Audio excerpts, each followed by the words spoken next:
Hello there, this is Al24 News live from Algiers. Coming up next in our news program.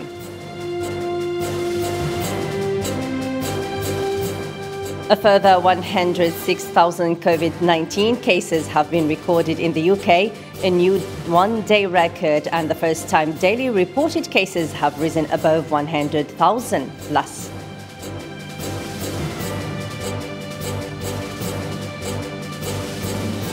US health regulators authorized the first pill against COVID-19, and President Joe Biden said it marks a significant step forward on the path out of the pandemic.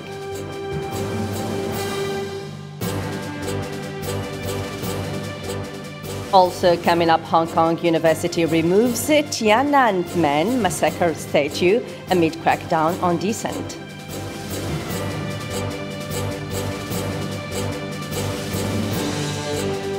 Conditions in Lebanon today betray a slight toward the total failure of state institutions amid an impulsive turn of the country's economic and social indicators.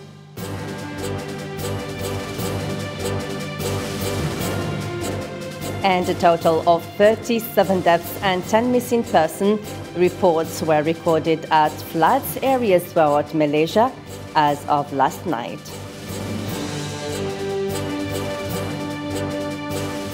Hello again and welcome. France simplifies its access to the judicial archives of the Algerian war. An interministerial decree published this Thursday in the official journal in France. These archives will now be accessible without restriction under the so-called general exemption procedure. This concerns judicial police investigations and cases brought before the courts. French Culture Minister Roselyne Bachelot announced on December the 10th that such a gesture is part of the French president's memorial work. Libya's Electoral Commission has proposed postponing the country's long-awaited presidential and parliamentary elections by a month to January the 24th amid disputes over who is eligible to run. The derailment of the poll risks plunging Libya back into political crisis. Marwa Bilawa reports. The election was due to take place on Friday, postponed to January. It was seen as a key part of efforts to move the country forward from the war and divisions that followed the removal of Muammar Gaddafi in 2011. Libya's High National Elections Commission said in a statement that one reason for the delay of Friday's election is the lack of clarity over the role of judiciary in settling disputes over candidate suitability. The election has been the key player of efforts by the UN and the international community to unify and stabilize a cracked country emerging from civil war and a decade of chaos and division. The Government of National Unity's sole task was to prepare the polls to give Libyans a single legitimate elected governing authority after the progress that has been made this year with the UN sponsoring the process to replace two rival administrations in the east and west. Rival paramilitaries blocked roads in southern Tripoli and mobilized weaponry in the city, but later stood down after the government agreed to postpone a decision to replace the army commander of the Tripoli region. Gaddafi's sudden entry into the race was a blow to a fragile process already undermined by disagreements over the law governing the election. His candidacy was opposed by powerful paramilitaries in western Libya. He is also seen as competing for the votes of potential supporters of another polarizing candidate, Khalifa Haftar, the military strongman who controls eastern Libya and who launched an ultimately failed war in 2019 to seize control of the whole country. Another divisive candidate is Abdul Hamid Dbeiba, Prime Minister of Government of National Unity, who had earlier promised not to run and whose eligibility was in doubt. He has increased social spending, giving handouts to young people who cannot afford to marry. This sparked accusations from opponents that he has been using government funds to build up his own popularity. New attacks against the Moroccan occupying forces were carried out by units of the Sahrawi People's Liberation Army. According to a press release reported by the Sahrawi press agency, Sahrawi units of APLS carried out attacks targeting Moroccan occupation forces in the regions of Lakad and Sibkhat Noshend and Danken.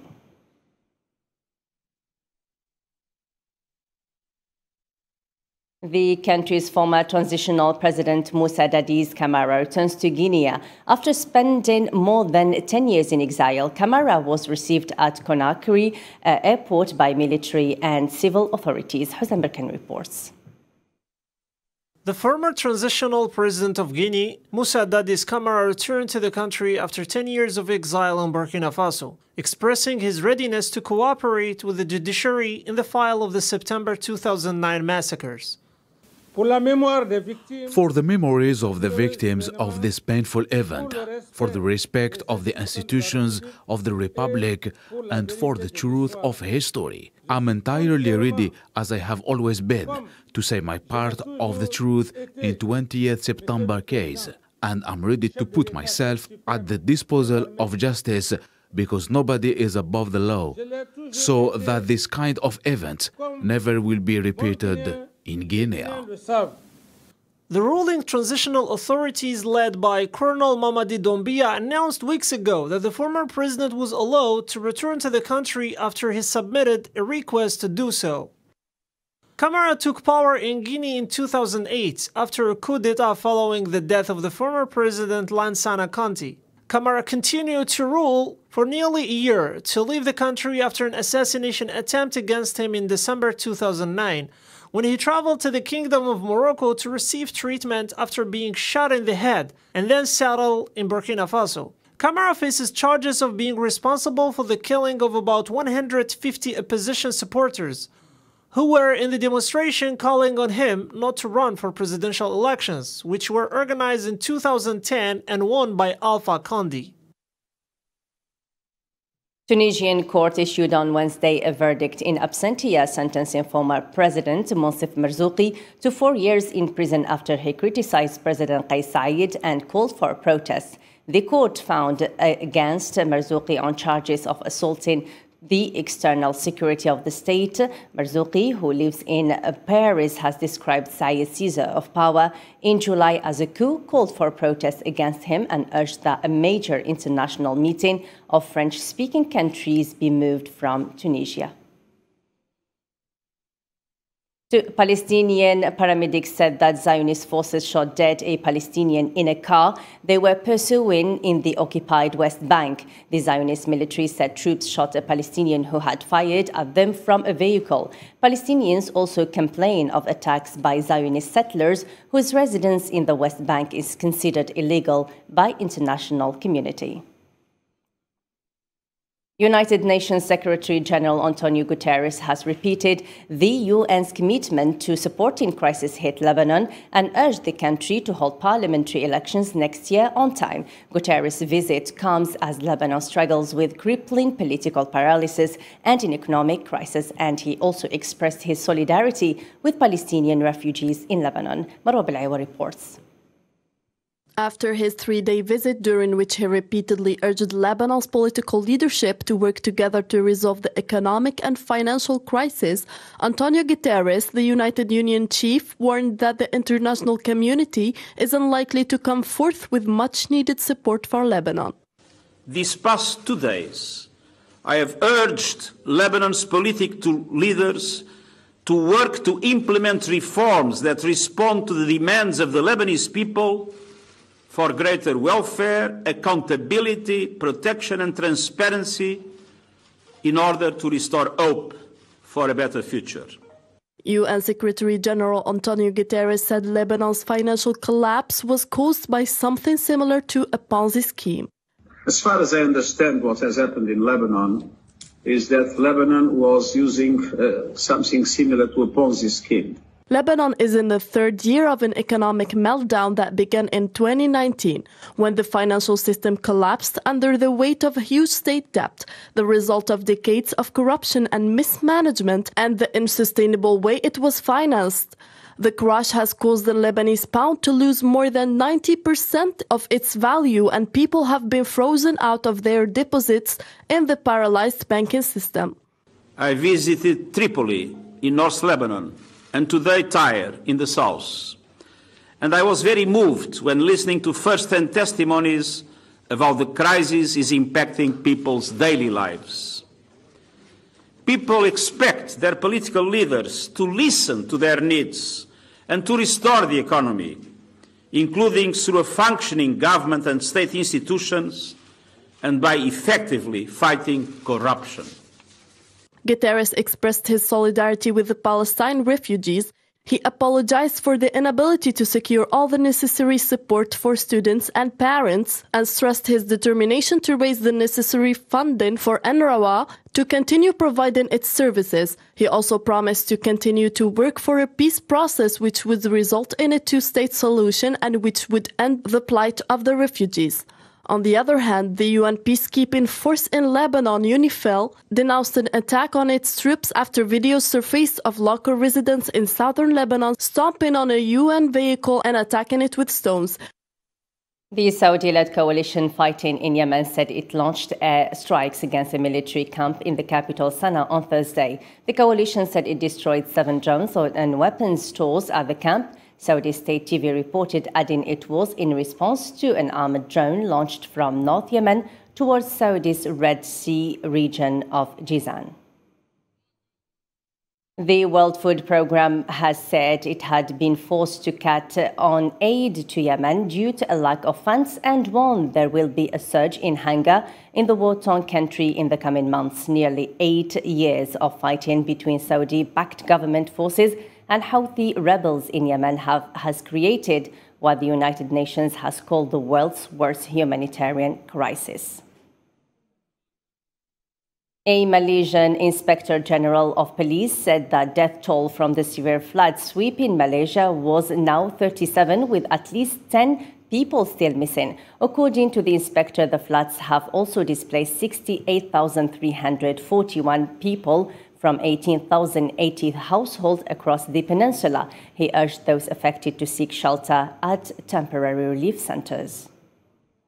7 states are severely affected: Perak, Kuala Lumpur, Selangor, Negri Sembilan, Melaka, Pahang, and Kelantan. The worst hit area is Pahang. In addition, at 2:30 today, we found 23 locations or areas where water is at warning levels. These areas are near rivers and 13 are under dangerous status. 9 of these rivers are in Pahang, 2 in Kelantan, 1 in Johor and Selangor. The relevant agencies have said the water is almost spilling over, and there could be a possibility of further flooding in the days to come.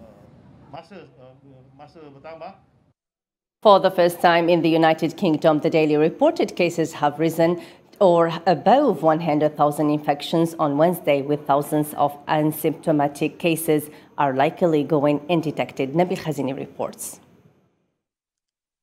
For the first time in the United Kingdom, the daily reported cases have risen above 100,000 infections, with thousands of asymptomatic cases likely to be going undetected. I feel like we have to learn to live with the virus.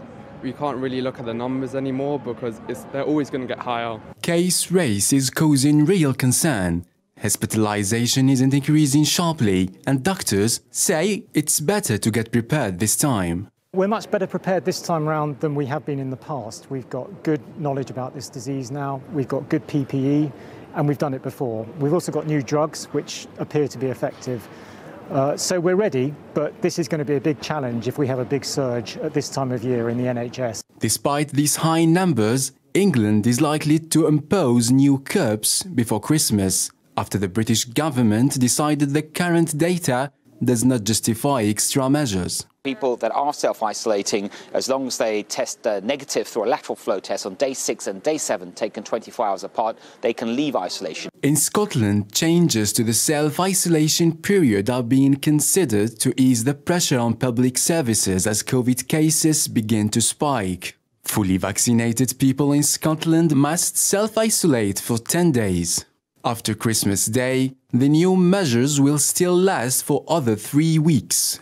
This will be disappointing, and crucially, of course, it will be disappointing to the people of Edinburgh, particularly young people who are looking forward to attending a lot of these events. And, you know, I absolutely recognise that disappointment. In Wales, new restrictions are set to start at 6 a.m. in the morning after Christmas. Face masks are back. The rule of 6 people will apply to gatherings in regulated premises, such as hospitality, cinemas and theatres. And spectators at sports and large events will be banned. Now entering a really serious phase of the pandemic. Wales will reopen after Christmas, but in order to do so safely, we have to do everything we can to go on protecting ourselves and taking care of others. Countries in the UK decided to take different decisions to curb the spread of the virus, with new restrictive rules in Wales, Scotland and Northern Ireland, while England decided to give its people more freedom during their holidays. Canada will temporarily expand support programs to help people and businesses hit by the Omicron variant of COVID-19. Ottawa said warning people that worse was to come as the virus spreads. Theresa Tam, the country's chief public health officer, urged Canadians to take precautions, telling a briefing that the situation can rapidly get out of hand anywhere. The highly contagious Omicron variant has prompted several of Canada's 10 provinces to reimpose restrictions. Quebec said that gatherings of people at private homes and restaurants would be cut to 6 from 10 starting on Sunday. We made a promise at the beginning of the pandemic to have everyone's backs, as long as it took, as much as it took. That was the right thing, not just to help minimize the impact of the health crisis, but also to ensure that our economy could handle the shocks that this crisis is facing. The head of Nigeria's primary care agency stated that his country destroyed about 1 million doses of expired vaccine for the coronavirus, which might lead to a crisis in the vaccination process in the country. More in this report. The Nigerian authorities have destroyed about 1 million doses of the AstraZeneca vaccine donated by some countries to Abuja, and their validity is about to expire according to government sources. Faisal Shuaib, executive director of the National Primary Healthcare Development Agency, highlighted the Nigerian government transparency in its vaccine delivery strategy and called Nigerians to have further faith in the vaccination program. We have come through in our promise to all Nigerians to be transparent in our delivery of vaccines. These vaccines did not expire before we took the decision to withdraw them. Today is an opportunity for Nigerians to have further faith in our vaccination program. The expired doses were destroyed at a landfill a week after the nation announced it will no longer accept donated vaccine near the end of their shelf life. Nigeria tests their vaccine before they are used, often voiding the expiration date of the vaccine in the process.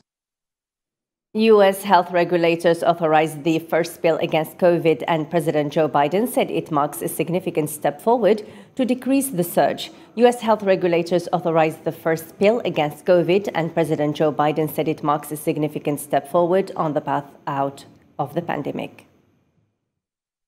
Thanks to the progress on vaccinations this fall, we've gone from nearly 90 million adults in July who had not even started their vaccination process to fewer than 40 million today. Still too many, but down from 90 to 40. All these people who have not been vaccinated, you have an obligation to yourselves, to your families, and quite frankly, I know I'll get criticized for this, to your country. Get vaccinated now. It's free. It's convenient. I promise you, it saves lives. And I honest to God believe it's your patriotic duty. And a leading Hong Kong university has dismantled and removed a statue from its campus site that for more than 2 decades has commemorated pro-democracy protests killed during China's Tiananmen Square crackdown in 1989. Zara Forgeni reports. Workers at the University of Hong Kong removed a large sculpture commemorating the victims of the 1989 Tiananmen Square massacre. Known as the Pillar of Shame, the statue was a key symbol of the wide-ranging freedoms promised to Hong Kong at its 1997 return to Chinese rule. This thing will happen in the university, so-called, with the most freedom of expression or freedom of speech. And they tried to become the first one to remove every history or parts of history inside the campus. The city has traditionally held the largest annual vigils in the world to commemorate the Tiananmen Square crackdown. The Council of the University of Hong Kong said in a statement that it made the decision to remove the statue during a Wednesday meeting based on external legal advice and risk assessment for the best interest of the university. The Hong Kong University Council has requested that the statue be put in storage and that the university should continue to seek legal advice on any appropriate follow-up action. The site of the statue is covered in white plastic sheets and surrounded by yellow barricades. University staff later placed pots of poinsettia flowers around the barricades. And for more world news, let's follow this report by Sid Islam.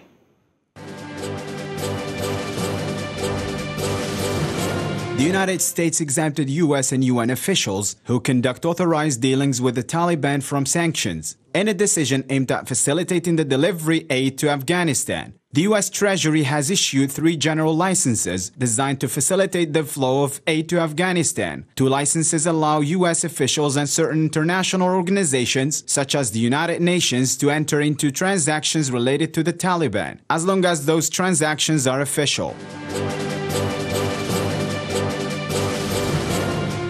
Hunger relief organization Feeding America estimated that the pandemic could cause 17 million more people to become food insecure, bringing the total of at-risk Americans to about 54 million. According to surveys, 15% of households and 18% of households with children reported food insecurity during the early stages of the crisis. Meanwhile, nearly 40% of all food in America, amounting to about 108 billion pounds, goes to waste.